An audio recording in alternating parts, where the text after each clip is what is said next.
बच्चों, हम ड्यूल की नई वीडियो में आ गए हैं। इसमें भी हम एक प्रॉब्लम डिस्कस करेंगे। जैसे कि मैंने एक ये प्रॉब्लम ली है, इसके अंदर फाइंड द सॉल्यूशन। एक प्रॉब्लम दी गई है ये वाली, इसका सॉल्यूशन निकालना है एंड इट्स ड्यूल, और इसका ड्यूल का भी सॉल्यूशन निकालना है बाय सिंप्लेक्स मेथड से।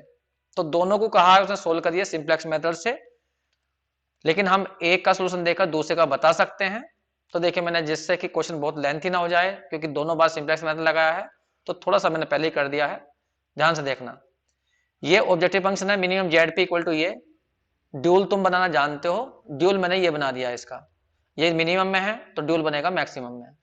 जो इसके बी होते हैं वो पहुंच जाते हैं सी की जगह, ये रे 2 1, और जो यहाँ पे सी होते हैं 1 -1 वो यहाँ पर आ गए हैं बी की जगह, ये रे। तो पहले हम यहाँ पर प्राइमल को सोल्व कर रहे हैं, ये प्राइमल प्रॉब्लम है। तो प्राइमल को सोल्व करने के लिए पहले इसे स्टैंडर्ड फॉर्म में लाना होगा सिंप्लेक्स मेथड के अकॉर्डिंग। तो सिंप्लेक्स मेथड कहता है इसे मैक्सिमम में चेंज करो। तो ये बना दी हमने मैक्सिमम में, माइनस की मल्टीप्लाई कर दी तो -x1 हो गया प्लस के x2 हो गया, और जेड माइनस के जो जेड पी बनता है यहाँ पर उसकी जगह लिख दिया है जेड पी डैश। फिर उसके बाद में right hand side non negative अपने आप ही है, फिर इनको इक्वेशन में कन्वर्ट करना पड़ता है, लेकिन यहां पर लेफ्ट हैंड साइड बड़ी है तो माइनस करना पड़ेगा s1। इस वाले में भी -s2 करना पड़ेगा, लेकिन उससे काम नहीं चल पाएगा, क्योंकि सिंप्लेक्स मेथड कहता है आइडेंटिटी मैट्रिक्स होना चाहिए। आइडेंटिटी मैट्रिक्स ना तो x1 देगा ना x2 देगा ना s1 देगा ना s2 देगा।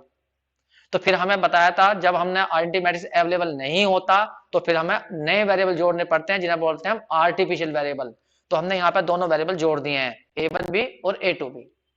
जब प्रॉब्लम में आर्टिफिशियल वेरिएबल जुड़ जाते हैं तो फिर हमें बिगम या टू फेस मेथड लगाना होता है। तो मैंने यहाँ पे बिगम ही लगाया है, क्योंकि बिगम जल्दी कर देगा, टू फेस में दो इस फेस में क्वेश्चन होता है। तो यहाँ पर हम बिगम मेथड लगा रहे हैं। अब बिगम मेथड क्या सलाह दी कि जो ऑब्जेक्टिव फंक्शन है उसमें जो आर्टिफिशियल है उनके कोएफिशिएंट -m डालना। तो ये रे, मैंने देखो -x1 ये लिखा, मैंने x2 ये लिखा, s1 s2 जो हमारे यहाँ पर सरप्लस वेरिएबल थे उनके कोएफिशिएंट 0, लेकिन जो ये हैं आर्टिफिशियल उनके कोएफिशिएंट डाले हैं मैंने -m। बस अब तुम्हें यहाँ से सोल्व करना जानते हो। पहले टेबल बना ली हमने, ये रही, देखिए ये रही टेबल। इसमें जितने भी हमारे वेरिएबल्स थे वो सारे शो कर दिए हैं मैंने।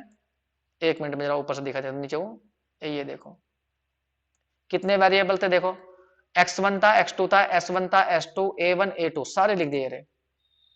पहला कॉलम x1 का ये लिख दिया 2 -1, x2 का 1 -1 ये रहा, s1 का -1 ये रहा, s1 का -1 0, हाँ ये रहा, s2 का 0 -1, a1 का 1 0, a2 का 0 1।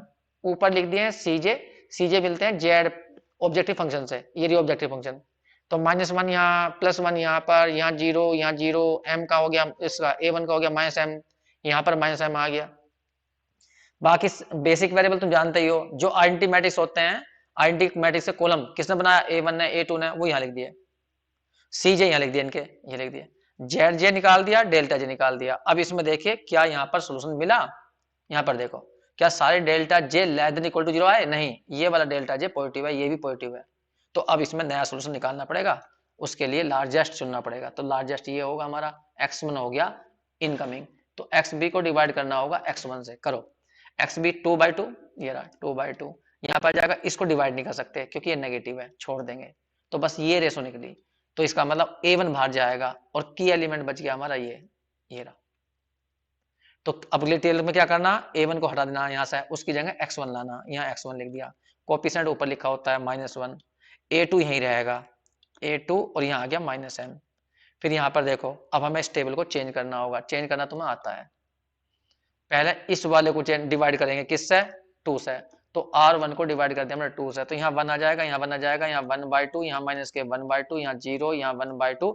और जैसे a1 बाहर निकल गया, a1 का कॉलम को कैलकुलेट भी मत करिए, कोई जरूरत नहीं है।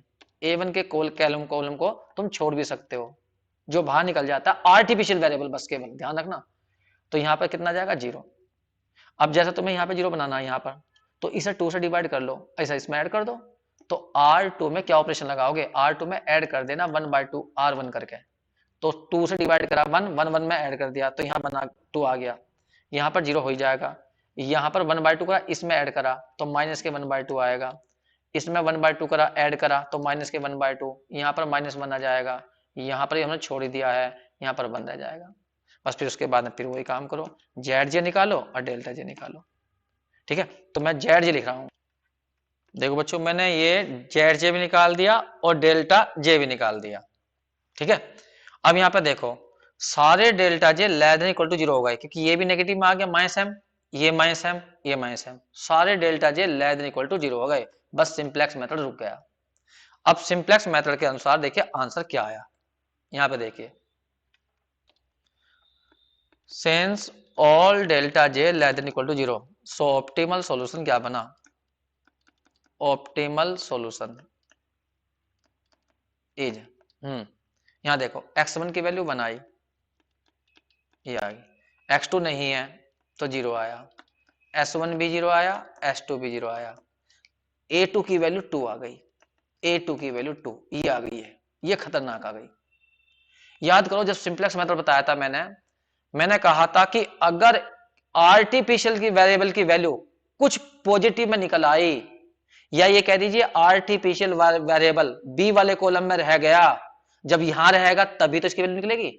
अगर इसकी वैल्यू निकल गई तो इस प्रॉब्लम को सोल्व नहीं किया जा सकता। मैंने लिखवाया था, फिर इसका मतलब होता है इस प्रॉब्लम का कोई सॉल्यूशन नहीं निकलेगा, क्योंकि ये जो आर्टिफिशियल है ये काल्पनिक वेरिएबल होता है, इसकी कोई फिजिकल वैल्यू नहीं आनी चाहिए।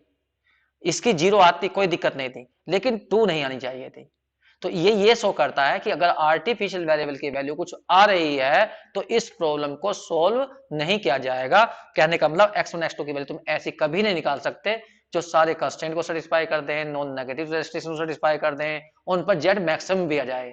तो इस केस में क्या लिखेंगे, therefore given problem has no feasible solution.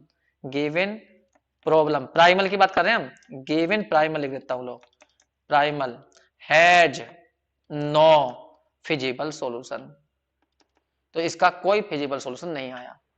अब ये कह रहा है ड्यूल को भी सिंप्लेक्स से सोल्व करना। अब मैं ड्यूल को सोल्व करता हूं। वैसे तो मैं तुम्हें बताया था कि अगर किसी एक प्रॉब्लम का सॉल्यूशन अनबाउंडेड आता है तो दूसरी प्रॉब्लम का सॉल्यूशन या तो अनबाउंडेड जाएगा या नो फिजिबल जाएगा। फिर भी यहां पर हम करके देखेंगे दूसरी प्रॉब्लम का सॉल्यूशन, दूसरी का मतलब ड्यूल का सॉल्यूशन। अब मैं ड्यूल को सोल्व करूंगा। देखो ये रही ड्यूल, ये रही ड्यूल, ये रही। अब मैं इसके लिए फिर टेबल बनाऊंगा, अब पूरी प्रॉब्लम फिर दोबारा से सोल्व करूंगा। देखो बच्चों, अब हम ड्यूल मैंने ये लिख लिया है, ड्यूल हमारा ये बना था। अब इस ड्यूल को हम सिंप्लेक्स में सोल्व कर रहे हैं, तो ध्यान सुनना। पहले ऐसे स्टैंडर्ड फॉर्म में लाएंगे, मैक्सिमम में होनी चाहिए, मैक्सिमम में अपने आप ही है, सारे कंस्टेंट की right hand side non negative, लेकिन यहाँ माइनस है तो माइनस के मल्टीप्लाई करके ऐसा प्लस बनाएंगे, ये बना लिया, -w1 + w2 > 1। अब इनको इक्वेशन में कन्वर्ट करेंगे, ये वाली साइड छोटी है तो स्लैग जुड़ेगा, ये साइड बड़ी है तो सरप्लस घटेगा, -s2। लेकिन देखिए w1 का कॉलम बनेगा 2 - 1, w2 का बनेगा -1 1, और s1 का बनेगा 1 0, s2 का बनेगा 0 - 1। तो आइडेंटिटी का एक कॉलम नहीं बनेगा, इसलिए हमने यहाँ पर a3 डाला है। समझ गया आर्टिफिशियल क्यों डाला है? आर्टिफिशियल इसलिए डाला क्योंकि जिससे कि आइडेंटिटी का कॉलम बन जाए। और जब ये पड़ गया तो हमें बीगम मेथड लगाना है। बीगम मेथड तुम्हें पता ही है, ऑब्जेक्टिव फंक्शन में जब भी तुम आर्टिफिशियल लिखोगे तो उसका कोफिशिएंट -m डालोगे, बाकी s1 s2 के 0 रहेंगे और w1 w2 के तुम्हें पता ही है। बस उसके बाद में सारा प्रोसीजर वही है। देखिए टेबल बना लिया हमने, टेबल तुम जानते हो।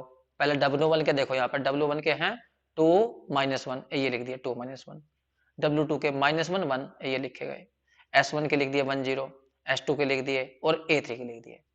बेसिक वेरिएबल s1 हुआ, a3 हुआ, तो s1 ये लिया, a3 ये रहे, cj ऊपर लिखे हुए हैं, ये लिख दिए। फिर zj निकाले जैसा हमने निकाला था, फिर डेल्टा j निकाल लिया। तो यहाँ पे डेल्टा जब हमने निकाला तो सबसे बड़ा ये आया, तो इसके सामने ऊपर w2 क्या हुआ, इनकमिंग वेक्टर। तो फिर y भी अपॉन क्या करेंगे, y भी अपॉन करेंगे y2 से। तो हमने यहाँ पर तो नेगेटिव था तो ये तो निकलेगी नहीं, लेकिन ये निकल जाएगी, 1/1 1 आ गई, तो यही सबसे कम है। तो इसका मतलब ये हमारा आउट गोइंग हुआ a3, तो अब a3 बाहर निकल जाएगा। अब हम यहाँ से a3 को बाहर निकाल रहे हैं। 1 मिनट में टेबल ऊपर कर देता हूँ। देखो a3 को हम बाहर निकाल दिया, ये निकल गया। अब मैं अगली टेबल में a3 को कैलकुलेट नहीं करूंगा, ठीक है। अब बताओ, जैसे यहाँ 1 है तो 1 तो अपने आप ही कुछ करना ही नहीं है, लेकिन यहां 0 बनाना ना, तो यहां 0 बनाने के लिए क्या करूंगा, आर, यहां पर 0 बनाना, R1 में ऐड कर दूंगा मैं R2 को। तो ये ऐड कर दिया मैंने, इसको इसमें तो यहाँ 2 आ गया, इसको इसमें यहाँ 1 आ गया, इसको इसमें यहाँ 0 आ गया, इसको इसमें ये रहा, इसको इसमें ये रहा, इसमें कुछ नहीं करा था, ये रहा, ये 1 ही है।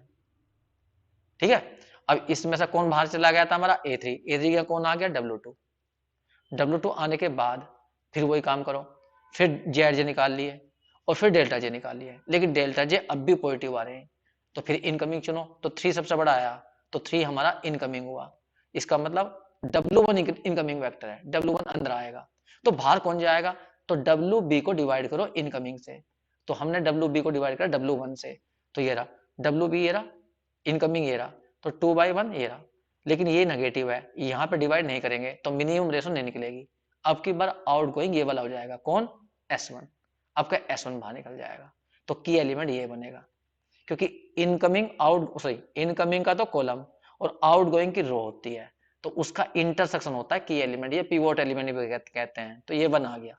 ठीक, अगली टेबल बनाएंगे फिर, अब ये बना दी अगली टेबल हमने, ये रही, तो इसमें अगली टेबल में S1 हटा दिया, कौन आ गया W1, अब इसे 1 बनाना, तो ये तो 1 तो खुद ही बना हुआ, तो ये तो रो नहीं लिखी जाएगी, ये ऐसी, यहां 0 बनाना पड़ेगा, तो यहां 0 बनाने के लिए हमें क्या करना पड़ेगा, यहां 0, तो R2 में जोड़ दो किसको, R1 को, जब R2 में R1 तुम जोड़ोगे, इसको इसमें लिख दिया मैंने, यहाँ लिख दिया, लो R2 में किसको कर दिया हमने, R1 को जोड़ दिया, तो देखो ये इसमें जुड़ेगा तो यहाँ 0 हो जाएगा, ये 3 हो जाएगा, यहाँ पर यहाँ 1 हो जाएगा, यहाँ पे जोड़ोगे 1 हो जाएगा, इसे जोड़ोगे तो -2 आ जाएगा, फिर वो ZJ निकालो, डेल्टा जे निकालो, तो जब हमने डेल्टा जे निकाले, देखो सारे यहाँ पे नहीं, ये रहा, ये पॉजिटिव आ गया, इसका मतलब अभी सिंप्लेक्स मेथड नहीं रुका, तो सिंप्लेक्स मेथड अब क्या कहता है वो सोचो, सिंप्लेक्स मेथड कहता है फिर लार्जेस्ट चुनो, तो लार्जेस्ट तो हमारे लिए 4 है, तो इनकमिंग इसके ऊपर जो लिखा हुआ वो आएगा, तो जब इनकमिंग ऊपर वाला आएगा तो एक बार इनकमिंग देखो तो कौन है ऊपर की ओर,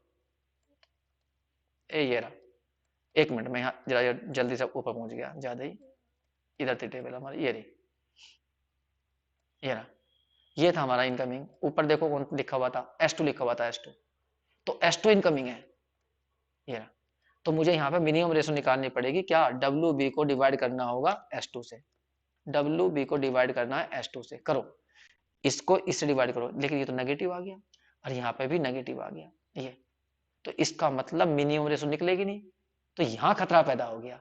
तो देखो ध्यान दो, सिंप्लेक्स मेथड में क्या बताया था, अगर मिनिमम रेशो नहीं निकलती, क्यों नहीं निकलती, क्योंकि जो इनकमिंग वेक्टर वाले कॉलम में है, इस वाले कॉलम में सारे एलिमेंट नेगेटिव आ गए, ये रहे नेगेटिव आ गए, तो वहां पे सिंप्लेक्स मेथड में मैंने यही बात बताई थी कि अगर इनकमिंग वेक्टर वाले कॉलम में कभी नेगेटिव या 0 आ जाए सारे, तो उस प्रॉब्लम का सॉल्यूशन अनबाउंडेड जाता है, ये लिखवाया था मैंने तुम्हें, तो इसका मतलब है इस प्रॉब्लम का सॉल्यूशन अनबाउंडेड है, क्योंकि अब आगे मेथड बढ़ेगा ही नहीं, मिनिमम रेशो निकलेगी नहीं, तो यहां पे लिख देंगे therefore solution of dual problem, solution of dual problem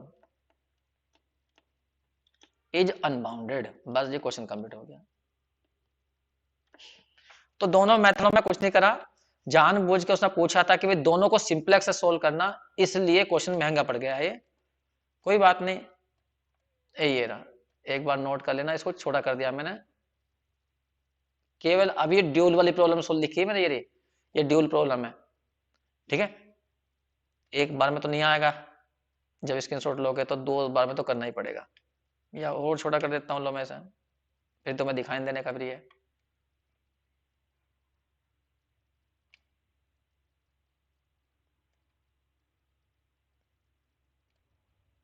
देख लेना जैसा आ जाए ये, ठीक है, तो तरीका वही है सबका, जो है एक सा ही है, बस थोड़ा मेथड को ध्यान रखो, ठीक है। अगले इसमें इसके अंदर एक ड्यूल सिंप्लेक्स मेथड है, अगली वीडियो में उसका करेंगे, और कोई प्रॉब्लम हो तो बच्चों व्हाट्सएप पे कर देना, व्हाट्सएप पे भेज दीजिए, जैसे कि आज ये डेट लिखी हुई है तो इसका मतलब है ये मैंने आज कराया, तो मैं कल बता सकता हूं अगर तुम आज भेजोगे तो मुझे कोई व्हाट्सएप, ठीक है।